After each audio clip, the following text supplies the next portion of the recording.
Hello, good evening and welcome to Asaase Business PM with me, Prince Moses. Tonight on Business One-on-One, we will be talking to Kimberly Addison, co-founder of 57 Chocolates.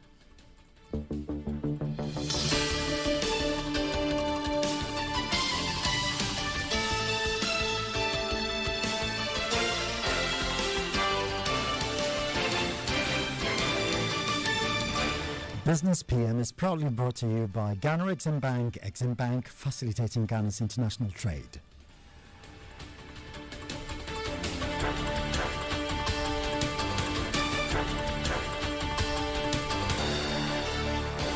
Chocolate.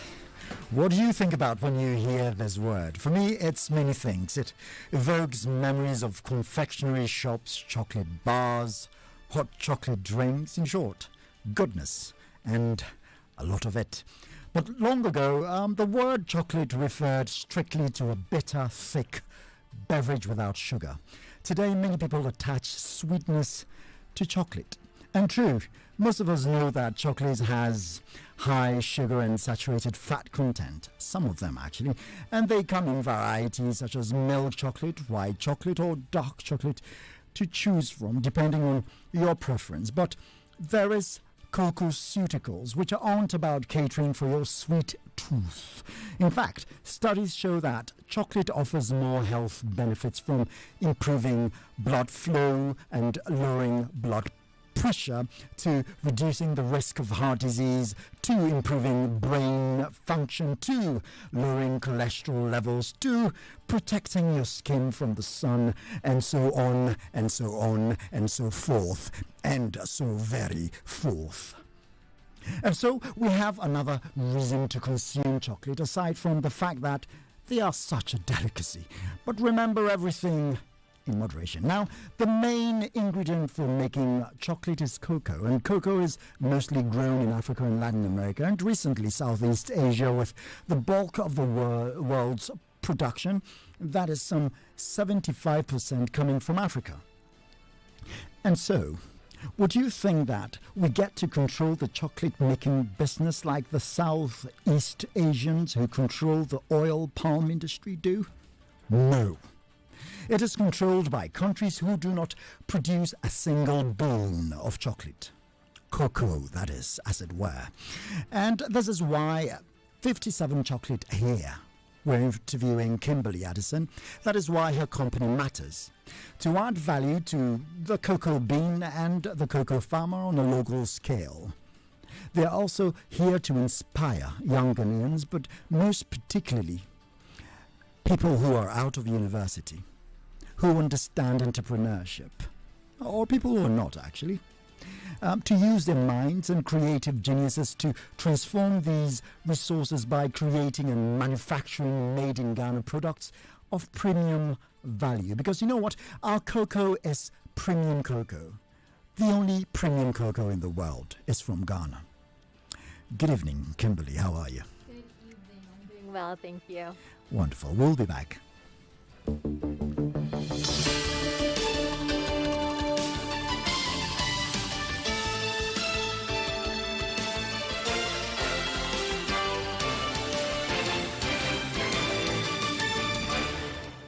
If you just joined us, we're talking cocoa and chocolate with Kimberly Addison, who is co-founder of 57 Chocolate. And we're going to be talking about why she went into entrepreneurship. We're going to be talking about herself and her sister, because she's only co-founder. She founded 57 Chocolate with her sister, and why the name 57. I believe most of you listening to us have put one and one together to find the two. Why 57 Chocolate? So before we go on, this has been proudly sponsored by Exim Bank. And Anita Avumega, who is our producer of this show, met you earlier on with your sister to prepare a feature called A Day in the Life of a CEO. So let's take a listen, and then we'll come back and talk to you. 1957, a momentous year in the history of Ghana. It symbolizes Ghana's independence from colonization, but most importantly, it embodies the can-do spirit of the Ghanaian people, to take matters into their own hands and manage their own affairs using their own resources. And that is the spirit behind 57 Chocolate. Ghana is the second largest producer of cocoa, yet is not known for its chocolate, and we really wanted to change that.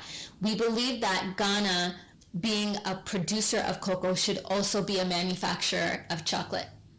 With the aim of adding value to our natural resources, sisters and co-founders Priscilla and Kimberly Addison came up with the idea of 57 Chocolate. By adding value to Ghana's cocoa, they transform it into quality chocolate that celebrates African art and culture. The name 57 Chocolate stands for 1957, the year of Ghana's independence. It's the year that gave birth to the nation's can-do spirit. So we want to inspire the youth to add value to all the natural resources here in Ghana. Although their day would start at different times, the sisters share almost similar schedules. The first thing is we wake up and we be thankful for the day. We give thanks, Kim prays, and I meditate and journal. And of course, a shower is always a must. And then after that, we eat a breakfast of champions. Kim and Priscilla offer sessions on social media to cater to clients interested in knowing how chocolate is made, a process which takes the entire day and sometimes more, depending on the size of orders. And also, for those of you who are interested, we also offer virtual chocolate tastings for family, friends, birthdays, and corporate events. During chocolate tastings, we walk you through how we make our chocolate from bean to bar. And like any other business, there are several setbacks and obstacles the sisters have to overcome. And their main challenge very early in the business was having to convince people that although their chocolate was made right here in Ghana, it is of the same quality as imported chocolate, or even better. The cost of electricity is another issue they have to contend with. What people don't know is, chocolate making is very labor intensive and you're running machines almost around the clock. And so with that, comes a very high electricity bill. So that can be quite challenging as well. But as business owners, Kim and Prista are ready for any challenge that comes their way.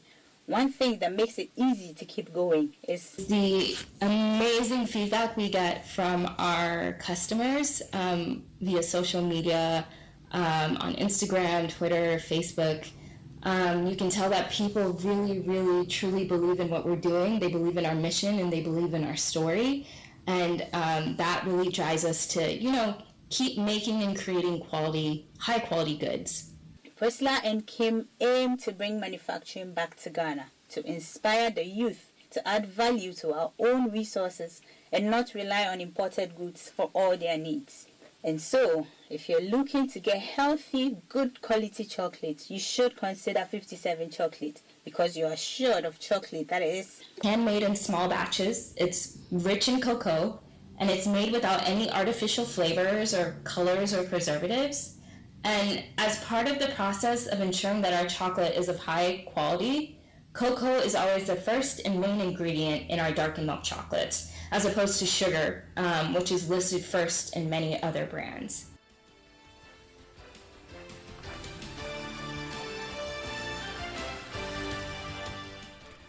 So that was Anita Vimiga with A Day in the Life of a CEO. So two CEOs actually, Kimberly and her sister, and we had both of them. So if you want to watch Kimberly in this interview, you can go to our YouTube channel, Asaase TV Official, to see her lovely face and her lovely chocolates as well. We are still streaming on Facebook. We're still streaming the parliamentary vetting process for our ministers on our Facebook Live page. But if you want to watch this show, you go to our YouTube channel, Asaase TV Official. Hi, Kimberly, how are you? Hi, I'm doing well. Glad to be here. Glad to have you. This is the second time being here. The first time you were with Thrive Together, and Yes. now you're here alone. All right. So tell us about 57 Chocolate. What is the motivation behind your brand? So the motivation behind 57 Chocolate is really to drive development and self-sufficiency on the continent and in Ghana. Like we mentioned earlier, 57 is short for 1957, which was Ghana's independence year. And not only did we get our independence, but we were also manufacturing. We were a very industrious country back then. And somewhere between 1957 and now, we lost that, and we moved into importing all sorts of things, including chocolate. And so the motivation is saying, hey, we have cocoa in this country, so let's take it and add value to it and create jobs while we're at it here in Ghana. So that is real entrepreneurship. And you've got a real philosophy, which is doused in history. Yes. 57 and all that it reminds us of. Nkrumah's determination to make industry work in this country, and so yes, we kind of feel that determination in your branding itself, and we see that your packaging is black, which reminds us of the black star in the flag, and it's lovely actually. Thank you. Was it difficult starting out in the beginning, like speaking in terms of financial support? It was difficult, but the thing is, both Priscilla and I, we had saved. So prior to starting this business, we had savings, and all of our savings actually ended up being poured into this business. So it's not like we started it with nothing. We had actively saved to come back and start this business. And then we also had people, friends and family, who believed in our vision, who also helped and supported us as well. Okay, I'm actually wondering, stop me if you think I'm being silly. I know PK as a brand, a chewing gum brand, and you are Priscilla and Kimberly. Yes. You could have actually gone for brand recognition by calling yourself PK Chocolates. No, we were looking for something that had meaning and that actually would inspire people and would create an awakening, not only in Ghana, but wherever our chocolate is. Our chocolate is in the States. You can find us in Europe. And we wanted to get people interested in Ghana, in its culture, and in the continent at large. And we wanted to change people's mindsets that, okay, only low-quality goods come out of Africa, when that's not true. When Ghanaians and Africans in Africa can create amazing products locally. I'm sure a lot of people are fascinated hearing this. Now, there is something that I heard, that you're also distributing across Europe. Europe is an intensely difficult market to penetrate. What with those high standards, I think they called it the Brussels effect. Yes. The standards are so high, it's hard to actually penetrate or get your product even to be accepted by the standards authorities across Europe. And how did you do it? So we don't accept anything below excellence for ourselves and for our team. And that's been the heart of what we do. And it started from the very earliest stages, from when it was just Priscilla and I in our factory without a single worker. We pushed for excellence. And in so doing, in making sure that our products were healthy and making sure our products were safe, as we began to get out there, people began to taste our products, appreciate our products, and our market just grew. And we got in touch with different clients from all over the world who would visit Ghana and take our chocolate back. And that's how we got very connected to Europe. So you can find us in Germany. There's a company called Manuyoo who retails us. How do you spell that? Manyoo. Okay. All right. So we're also talking about, you heard me mention cococeuticals, a corruption of the word pharmaceuticals. We have to add cococeuticals, cocoa to the pharmaceutical to make it cococeuticals. And that is because of the origin of cocoa and cocoa drink, because it was actually for health purposes and also to make those wonderful historical Latin American, they were not Latin Americans at the time, there were the Aztecs, there were the Incas, who would go to war. Mm-hmm. They would give them those cocoa drinks to give them vitality. And so we're asking ourselves around here, a lot of the cocoa chocolate producers here and manufacturers are asking themselves, why don't we develop this sector again? Because, there are health benefits to it. It's not just about sugar and milk. And you just talked about health. How healthy is your product, and are you looking at developing any health lines? Absolutely. As we know, cocoa is very healthy. It's rich in antioxidants. It's amazing for you. And so that's why even in our chocolate, especially our milk and our dark chocolates, cocoa is always the first ingredient. If you're looking at mass-produced chocolate makers, you'll often find that sugar is the first ingredient. You'll often find that there's ingredients that you don't even know how to pronounce in the chocolate. And so we're trying to stray away from that and give you a more healthier type of chocolate. And yes, definitely in the future, look out for us, because it's not just chocolate that we'll be doing. We intend to explore every aspect of cocoa because it's such a diverse crop. It is a diverse crop. And look, I've seen chocolate sold in Belgian shops, in Swiss shops. I've been lucky to visit all of those. And when we go there, we kind of want to see how they work with our cocoa byproducts, as it were.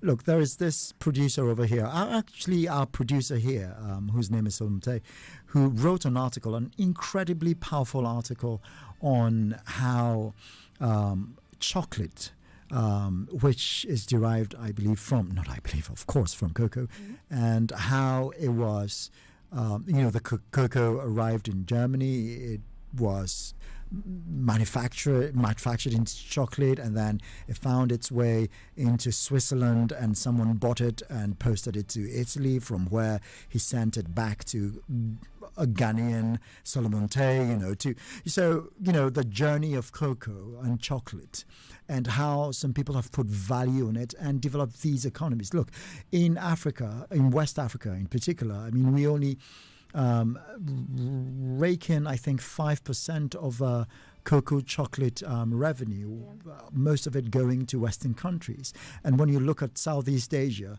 they produce, I think, between 80 and 90% of oil palm, and they control 80 to 90% of the revenue accruing to that, and all the byproducts, including wax. So why can we not do it here? Well, I think it's a complexity of problems, but I think that there's definitely been a mindset where it's a lot of hunter-gatherer, where we gather our crop and then we export it out and then we import the finished product. And I think there needs to be a shift in the mentality. And this goes across everywhere, even into education, into our education systems. And people, especially the young people, need to be inspired to look around them, not only just at cocoa, but at what this fertile country grows, and add value to it, so that we're not just importing goods, but that we're actually exporting goods. Not only are we consuming those goods locally in Ghana, but across Africa and into the world. So, I mean, looking at the, you just spoke about imports and exports, and I was wondering, do you think 57 Chocolates has the silver bullet to compete with these Belgian, Swiss, Italian, French brands? Oh, we're coming for them, definitely. We're really working hard to show people, even people who are adamant fans of the Belgian, Swiss, European chocolate, that, hey, even better quality chocolate can be made where the cocoa grows. And we've actually, when we were doing in-person tastings, we would have people from these countries, and they would be amazed because they realized that they were mainly getting a sweet fix, off of the typical, Swiss chocolate. And here they were actually getting a real taste of cocoa. And so I definitely think we have the silver bullet, so they should watch out. So Ghana cocoa is premium. This is what is going to give you your premier, I believe, ingredient in creating that silver bullet. And you only need 10 to 20% of premium Ghanaian cocoa to mix with non-premium cocoa from elsewhere in the world to get an acceptable international standard quality processed cocoa. Now, chocolate. This in essence means that chocolate made in Ghana would have 100% premium cocoa. But why is it that Ghana is not competitive on the international market, our chocolate? Or is this something that you're exploiting? So the reason why is, once again, I would say one thing that we encountered earlier on is there has been this stigma towards made in Africa, and a lot of people tend to see it as low quality. And it's not only here in Ghana, but elsewhere in the world. And so that's one thing that our brand is trying to do. We're trying to shift mentalities so that people actually want to consume made in Ghana and made in Africa. Right. And if Africans themselves could consume our own chocolate, I think we could do well in terms of economies of scale. Absolutely. To help uplift our manufacturing sector, especially in cocoa and chocolate. So what is your market penetration like, your distribution networks across the country, outside the country? So we are largely outside the country. Where within the country, you can obviously get us, but you can find us in the States, you can find us in Germany, you can find us in Japan. We ship worldwide. So we're all over. We're going global. So not only are we a Ghanaian brand, but we're an African brand that is going global. So in terms of pricing, right, it's fair we talk about pricing, right? Absolutely. Yeah. So would you say you can compete with some of the top confectionery brands on a European supermarket shelf? So that question is actually a little tricky. So if you're looking at what you're called mass-produced, which people call chocolate, but is technically not chocolate, but are more of a candy bar, those are mass-produced and incredibly cheap. You're not getting something that's healthy for you. You're not getting something that's high quality. But if you're looking at craft chocolate, artisanal chocolate, yes, we can definitely compete on that level. So, okay, obviously before distribution comes marketing. What kind of marketing structures have you had to put in place to ensure marketability of your products? One of the major things that have been so helpful for us is social media. Some of our first international clients actually found us on Instagram. So making sure that you have a business that is social is incredibly important, that you have an accessible website has been super important, and also word of mouth. One thing that we always drive on is customer service. And moving to Ghana back in the early 2000s, one of the things that I realized that we struggle with here is customer service. And so when we serve our customers, once again, we strive for excellence. And that was a major thing in the beginning for us, where people would actually just spread the word. And then we began to blow up from there. So customer service is at the end of a value chain. Yeah. Right. Walk us through your value chain from the cocoa, the drying of it, to the moment where it hits the lips and the mouths and the tongues of your clients. Okay, so we have our cocoa and our cocoa beans, and the process is essentially we sort through our beans. We sort through the good beans and the bad beans, removing the good ones from the bad ones. Then we're able to roast them, and then you have to winnow them, which is essentially removing the skin. Then from there, you get your cocoa nibs, which can actually be eaten as is or be baked with, or you can use them on top of yogurts or in smoothies. And then from there, they go into our machines, which are called mélangeurs. And then it takes about 3 to 5 days, and a lot of people don't know this, 3 to 5 days in the machine running 24 hours nonstop for the chocolate to actually be ready. And then we proceed to mold and package. And all the while we're doing that, we're also engaging with our clients. And then once they're packaged, they go to our various clients and our distributors. Okay, so now you control your own value chain from what I understand, aside from the growing of the cocoa itself. So we're actually currently working on growing our own farm. So we're working towards that. Okay. Yep. So do you consider yourself an artisanal chocolatier? So we're an artisanal chocolate maker. So yes, we're artisanal, but the thing is, artisanal, technically what it means to be an artisanal chocolate maker actually hasn't been defined essentially.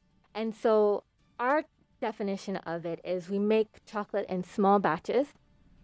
We pay attention to detail. We are not mass produced, but we're strict on quality. But that doesn't mean just because we're artisanal, it doesn't mean that we're not striving to grow.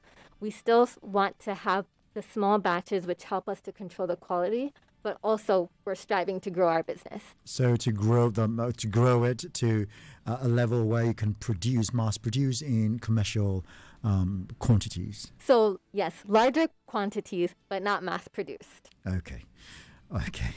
So, all right. So to keep your brand and to keep your relevance as an entrepreneur who's making things happen using local products, because Absolutely. if you start going mass production, you just might have to look elsewhere for some of your ingredients as well.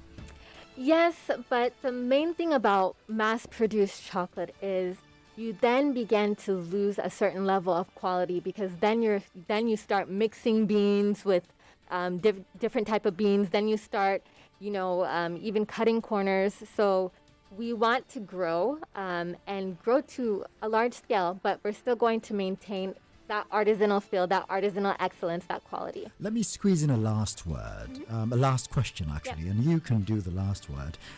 Are you prepared to take advantage of the AFCFTA to enable you export into other African countries? Because this is coming and you just might have to grow, and economies of scale is coming. Absolutely. We want 57 to be accessible throughout the continent. And even as it stands, before AFTA, it's been very hard to get your products into other African countries. Even just the logistics is a major challenge, which I'm sure other entrepreneurs can relate to. And so definitely we're excited to take advantage of it. Okay, thank you very much. Kimberly Addison and Priscilla Addison, who couldn't be here because she had to travel. And you are co-founders of 57 Chocolate. Now, Business PM was proudly brought to you by Ghana Exim Bank facilitating Ghana's international trade. And so we have heard wonderful things from Kim, who has been here before, and I think we're going to have her here very soon. And so it is a wrap from me, Prince Moses, on Business PM. Thank you very much, Kimberly and 57 Chocolate.